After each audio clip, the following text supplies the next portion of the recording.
بسم الله الرحمن الرحيم السلام عليكم ورحمة الله وبركاته sheeko xariiro barnaamijkeena sheeko xariirada waxaanu ku bilaabeynaa dhowr odayaal ah oo meel isugu yimid dhowr rag ah oo meel isugu yimid oo mid walba uu ka sheekeynayo goortii ugu dareed ifka intii uu noolaa oo nin walba uu isleeyahay waxa adigu ku soo maray ninkaasii daran maba jiri kara adduunka kii ugu horreeyaa sheekada bilaabay taxane ayay inoo ahaan doontaa wuxuu yidhi beri baa qoys baanu meel ku deganayn dagaal xun baa nagu dhacay buu yidhi aad loogu leeday guryihii waa nalaga gubay nasiib waxaan u yeeshay aniga iyo xaaskayga iyo rati aanu wixii aanu heli karno haaban karnay aanu ku qaadannay haama ugu badnaa yaan dhaqaajinnay buu yidhi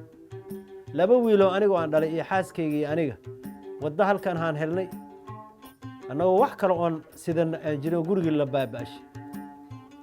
marka aanu meel marayno maalin iyo habeen aanu soconnaan subaxdii dambe waxaan go'aansanay buu yidhi in ratigii aan u qalno ilmaha iyo annaga aan qalanno oo hilbihiisa aan dubanno ama aan karsanno qaarna aan karsanno qaarna aan dubanno ratigii buu halowda toorrida u geliyey markuu ratigii gowracay oo uu diyaariyey ayuu islaantii yidhi orod webigan agteenna maraya inooga soo qaad haantaa qaadoo biyo keen aan ku karsanno islaantii webigii bay aaday bahal habaarqabaho inkaana ku dhacdo yaxaas ah ayaa gabadhii afka la helay odagii markii uu xaaskiisa raagsaday ayuu yidhi ba maxaa qabsaday bal aad soo eegtid raadkeedii buu raacay webigaa u dhowaa markuu webiga tagay yuu arkay islaantii oo la sii wato yaxaas uu sii wato iyo haantii oo ka daba dabaalinayso muxuu qaban karaa waa waxba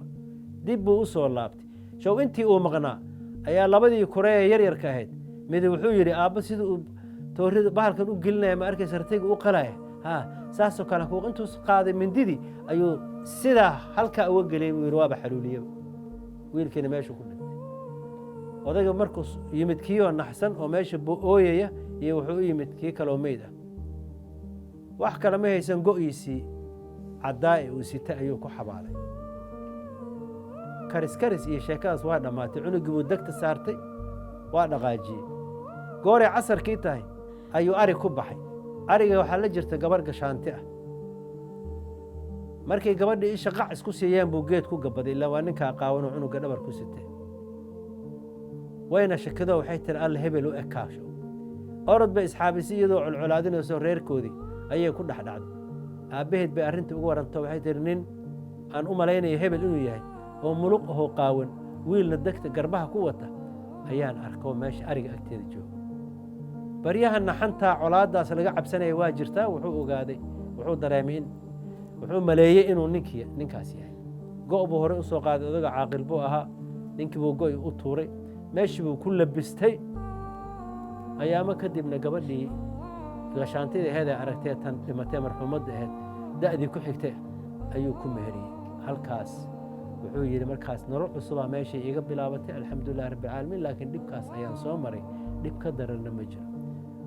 kuwii agtiisa fadhiya u sheekeynaya mid ka mid ahaa qosle oo qosol intuu kah yidhi uu yidhi waxba maad arkin aniga maxaa igu dhacay sheeko intaas ayaanu ku soo gaabinaynaa sheekadeenna koowaad